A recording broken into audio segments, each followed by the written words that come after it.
Okay, so solve natin yung problem na to. So this is eccentrically loaded column. So eccentrically loaded column.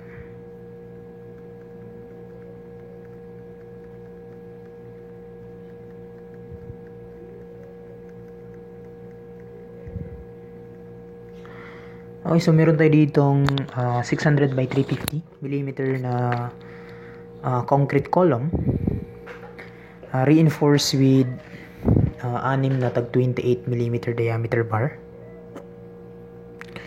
So ito is meron siyang 6 na tag 28 mm diameter bars. Yung ito. And then yung Fy niya is equal to 414 megapascal. And then yung Fc prime is equal to ilan yung Fc prime? 20.7 megapascal. Okay, so ngayon kukunin lang natin yung value nung nominal balance nominal axial load, balance eccentricity, and balance nominal moment capacity ng column. Okay, so ito yung mga required natin. Okay, so solve natin daw.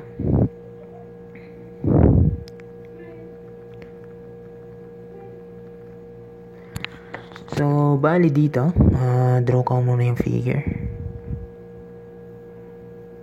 So let's say ito yan. And then ito yung mga rivers ko. Okay, ano? So first is allocate ko muna kung saan yung plastic centroid. So makikita natin na symmetrical yung arrangement ng bars. So malamang andito yung location ng plastic centroid. Okay, so project ko lang muna yan. So expected ko nandito yung plastic centroid. Ngayon, loaded yan ng let's say ito yung PBN. Okay, yan yung gusto nating makuha. So pag i-plot natin yan dito, so project ko lang muna din yung mga rebars na to. So project ko muna yan, yung mga rebars na yan. Tsaka yan dito.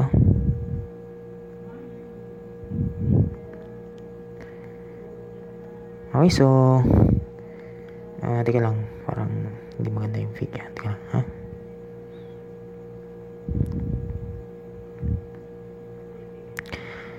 Okay, so bali ito yung parang line ko na lang. Okay. So andito yung mga loads applied. So dito ko na lang i-project yan.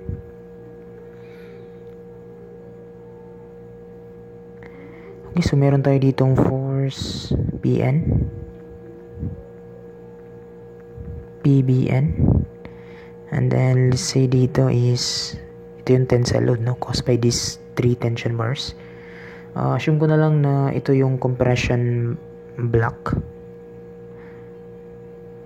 So ito na lang yung consider ko, no, na compression block. So let's say yung dimension na yan is A. So yung plastic centroid is symmetrical siya sa location ng neutral axis din, no? Dahil sa bisymmetry. And then project ko na lang din to yung centroid nung compression block na yan. Assume ko na lang na ito.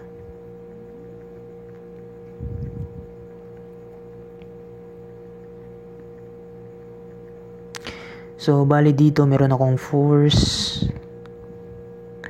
for compression block, that is CC, and for compressive steel is CS prime.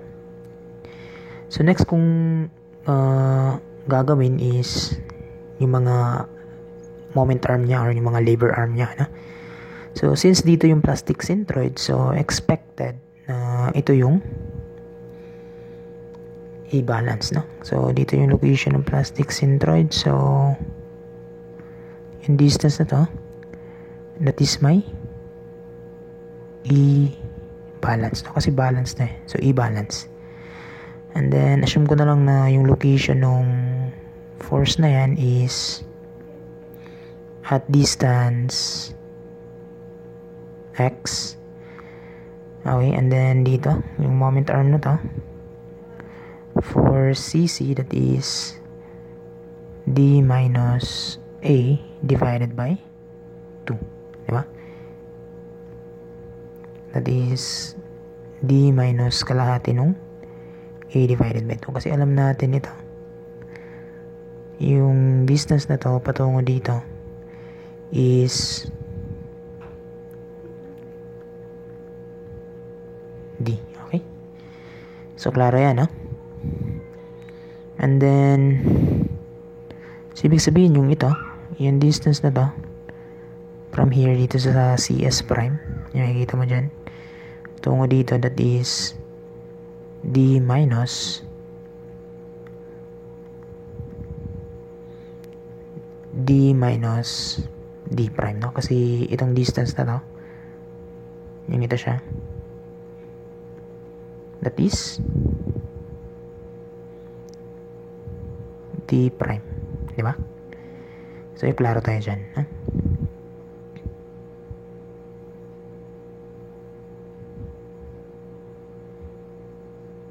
Ay, wait. Hindi, mali.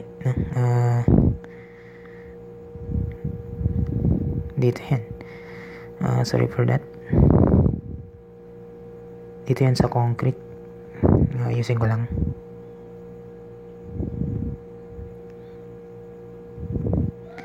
So, ito na. Yung concrete fiber na to. So, ito yan. Yung dito. Yung bar na to. Yung ito. Yung bar na to. Patungo dito, no? Yung centroid niya. So, ito yan, no? Nawala ako sa mga line, eh. So, this is D prime. Okay? So, kasi ito, patungo dito, that is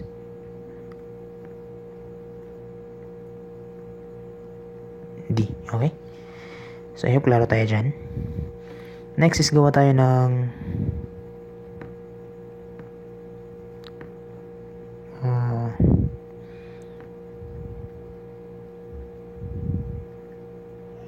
stress diagram. So, ito yung load diagram natin, no? This is load diagram. So, gawa tayo ng stress diagram. So, ito na lang.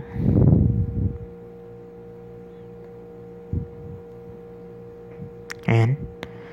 And then, ito yung plastic centroid. So, magsi-zero na lang yan. Kasi dyan din yung neutral axis ko. So, project ko na lang yan. Oops, wait lang. Okay, so yan. So, bali dito, meron tayong strain ng Y. And then, dito, ito yung sa fiber na part, no? So, ito yung sa concrete, which is equivalent to 0.003.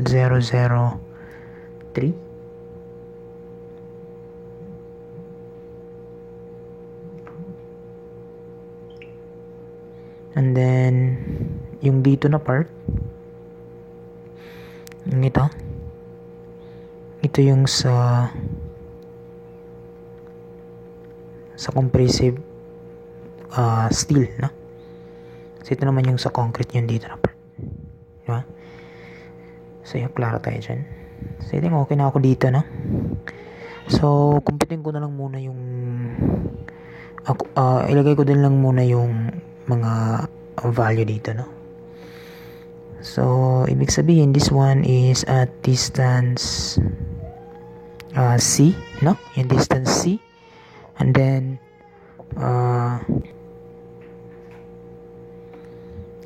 yung dito, this is D prime again. Okay, so that is D prime. So, therefore, yung dito is C minus D prime.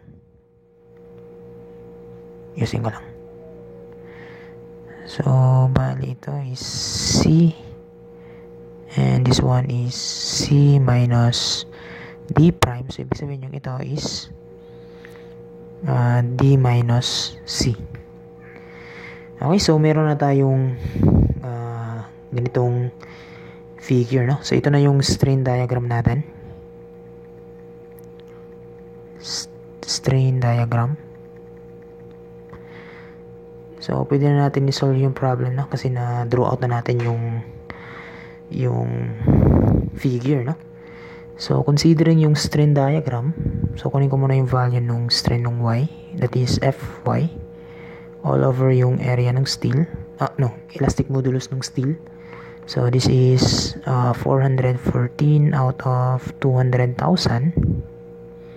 So, therefore, this is equivalent to 0.00207. And then, yung considering naman to, yung C over dito sa strain diagram, strain diagram.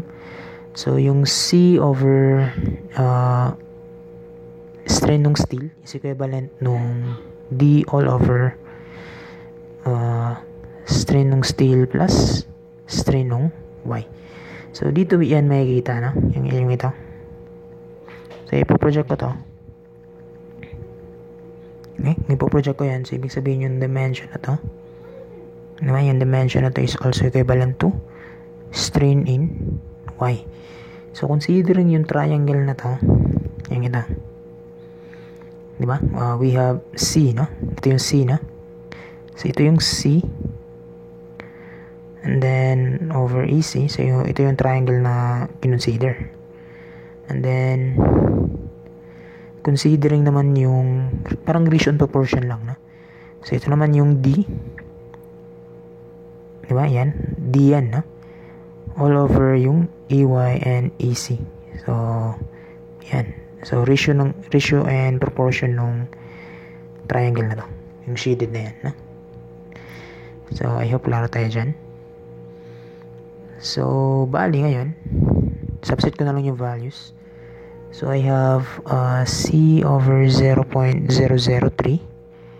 is equivalent nung 537.5. So, yung D natin is given yan, no? Ito yan. That is 537.5 all over yung 0.003 plus yung ito na kinupit natin, 0.00207. So, meron na tayong value na C and that is just equal to 318 mm.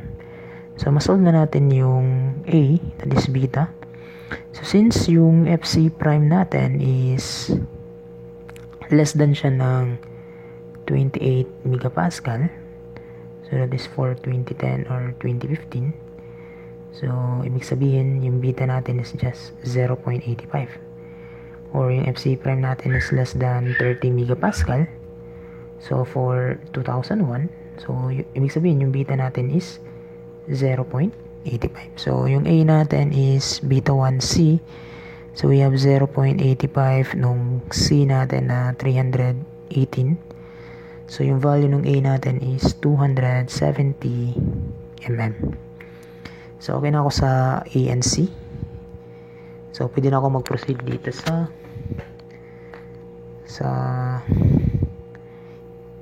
strain in ito, no? So, computing ko muna yan. So, again, base dito. So, pwede natin kunin to. Yung strain nung EC, bali ito. Strain nung ES prime, bali ito yan. Over nito yung C minus D prime. Okay, kunin ko muna. Yung strain ng ES prime over C minus D prime. Okay? So, ito. Over nito. Is equivalent sa yung ito, no? Bali yung ito. So, consider ko lang. Ito na lang. Bali yung ito. Yung strain in concrete all over yung C. So, ratio and proportion yan. Para masolve lang natin yung strain in compressive steel. So, we have AC over C. Okay, so Substitute natin yung value. So we have strain in compressive steel. We have 318. Yung C, na-compute na natin yan. Minus yung D prime, which is 62.5. That is given sa problem. Yung ito. Ito D prime. And then is equivalent nung 0.003 all over yung 318. So strain ng steel is just equal to 0.00241. So this is greater than yung strain ng Y natin na 0.00207. So thus yung compressive steel yields, no? So ibig sabihin yung Fs natin is equal to Fy. So okay na yan, no? So pwede na tayo mag-analyze based on load. So analyze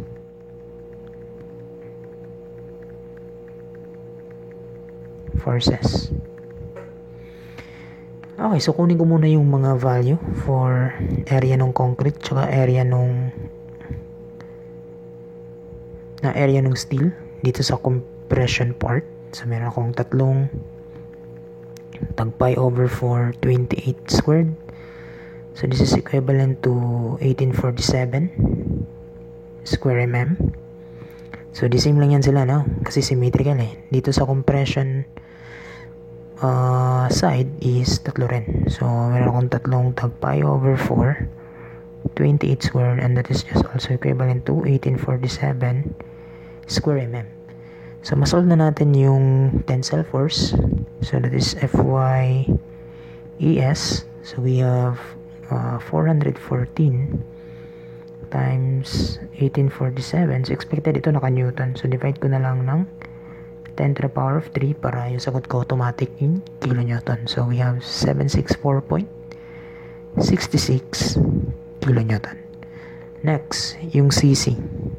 So we have 0.85 nung FC prime AB.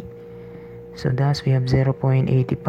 Yung FC prime natin is 20.7, and then yung A natin, na-compute na natin yan, ha? Yung ito 270,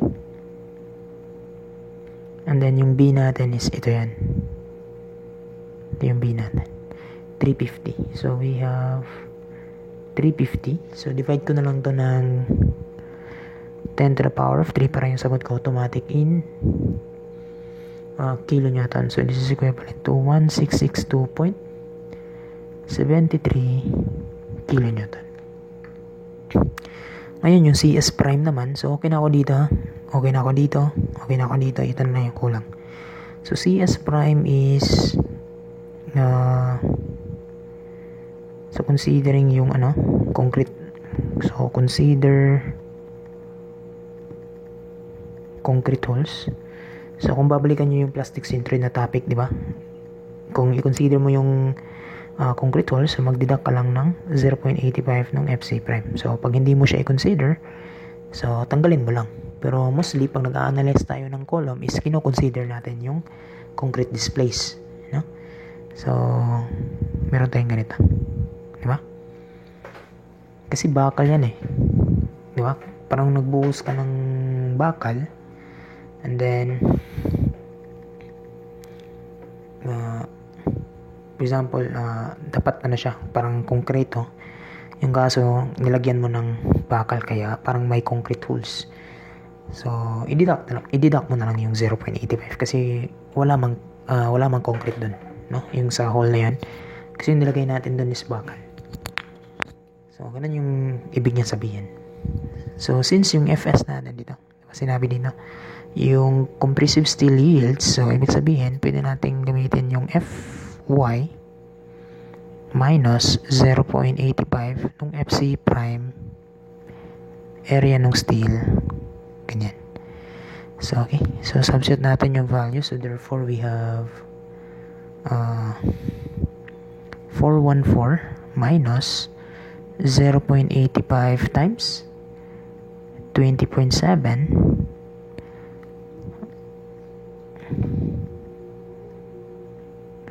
times yung ES prime, that is 1847. Then divide ko na lang to ng 10 to the power of 3 para yung sagot automatic yung kilonewton. So yung sagot nito is 732.16 kilonewton. Okay, so meron na tayong 732.16 kilonewton. So pwede na natin kunin yung forces dito. So makikita mo dito na magkakampi yung tensile force tsaka yung PBN, tsaka yung CC, tsaka CS prime, magkakampi yan sila, no? So by summation of forces equals 0, so makikita natin dito na yung PBN plus yung tensile force is equivalent sa CC plus CS prime. So substitute ko na lang yung value. So yung tensile force natin is 764.66, and then yung CS natin is 1662.73, and then yung CS prime natin is 732.16. So therefore yung PBN natin is equivalent to 1630.22 kilonewton. And ito na yung sagot. Okay, so kunin natin yung eccentricity ngayon. So mag-moment na ako. So dito sa moment, mag-moment na lang tayo dito sa point T.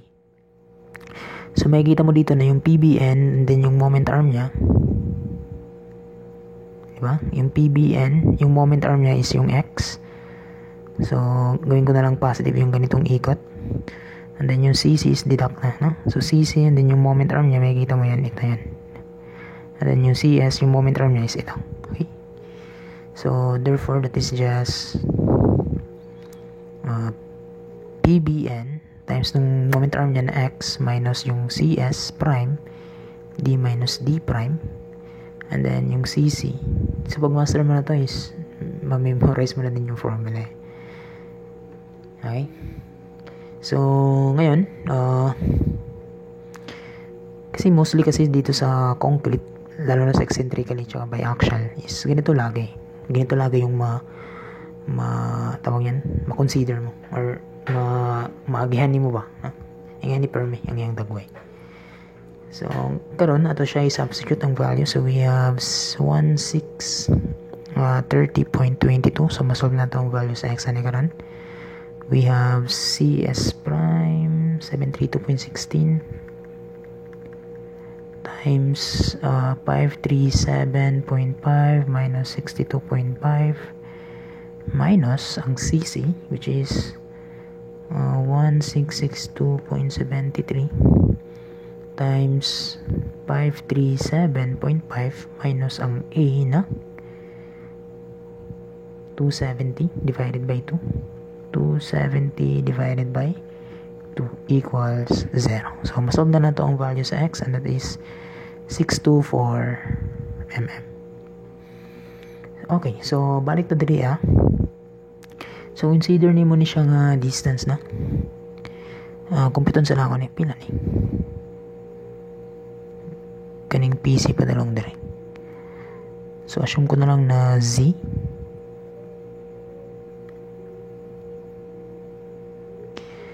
So that is equivalent to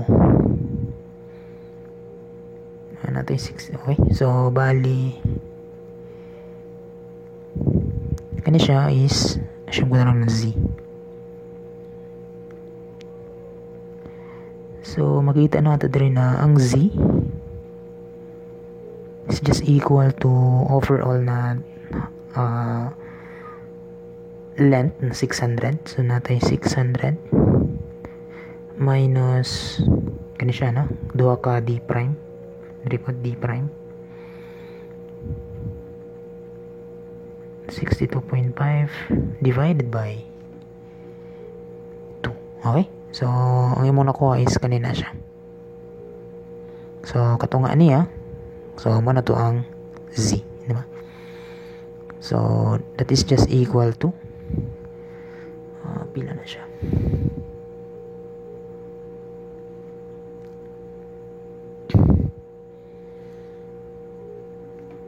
So, natay 600 minus 2 times 62.5 divided by 2, 237.5. So, this one is 237.5. So, makita niyo mo din nga kaning line.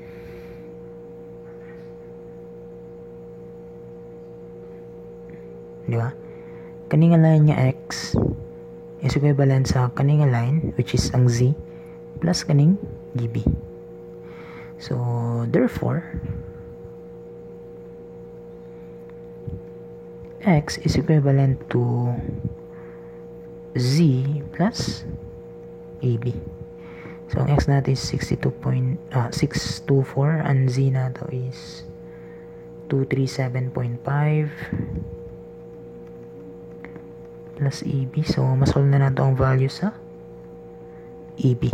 And that is just equal to 624 minus 237.5. And that is just equal to 624 minus 237.5. So, that is 386.5 mm. Okay, so ano na siya ang answer. So, next is ang MBN. So, ang formula niya is always na PE, no? So, PBN AB. So, ang PB niya is natay 1630.22 kilonewton. And then, multiply na lang nato sa 386.5. Divide na lang na ako og 1,000 para ang mabilin is meter. So we have now 1630.22 386.5 all over 1,000. So natay 630.1 kilonewton meter. So, mo na niya ang ato ang answer. Okay? So, ayan na lang sa balance condition for eccentrically loaded column. So, I think that's it. So, see you in the next video. Thank you.